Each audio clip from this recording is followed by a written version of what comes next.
Ito po yung pinaka best na nakuha ko sa aking pag spearfishing. So ito yung pinaka best na nahuli ko na pinakamalaking giant trevally. So ito guys, nakuha ko siya kahapon. So hindi ko siya nakuhaan nung pag shot ko kasi yun nga, hindi ko na inaasahan na magpapakita siya. So bago ko siya nakuhaan nung paahon na ako. So hindi rin naman logi kasi meron naman tayong video. So watch nyo guys. Ito yung pinaka the best kong giant trevally o giant oloa. So ito guys na ikwento ko lang sa inyo. Bali yung tama nito ay nasa utak o kaya na spine kill. Kaya hindi na siya nakalaban. So abangan nyo na lang kasi 34.2 kilos. Kumbaga sa pounds is nasa 50 o 60 lbs siya. So watch nyo na lang guys, ito na siya.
ito na nga po siya.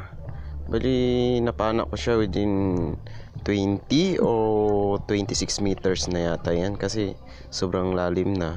So, hindi ko na siya kailangan makipaglaban kasi tinama siya sa utak. Hindi na siya nakalaban. So, ibig sabihin, patay agad siya. Pero hindi naman siya patay.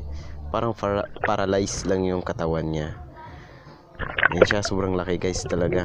First time kong nahuli na ganyan kalaki. So, kailangan nyo lang sa mga spero po nga pala na kapwa ko rin. So, kailangan sa mga ganito kalaking isda, kailangan nyo ng timing bago panain. So, para hindi na siya makapaglaban kasi sabi nga nila, mas malakas pa sa kalabaw to pag hinila ka. Yan lang yung suggest ko sa inyo guys. Bali 34.4 kilos yata ito eh. So ito yung pangalawang pinakamalaki kong nahuling isda. So nakaraan nakahuli rin ako ng last month yata. Nakahuli rin ako ng 22 kilos. So pagkahuli ko rin nun patay din agad. Kaya mas maganda talagang stone kill para mas madali siyang mahuli.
Kasi meron na tayong nahuling Joyon. So hapon na rin kasi, so kailangan na naming umuwi. Kaya abangan nyo na lang yung mga next namin episode ng spearfishing.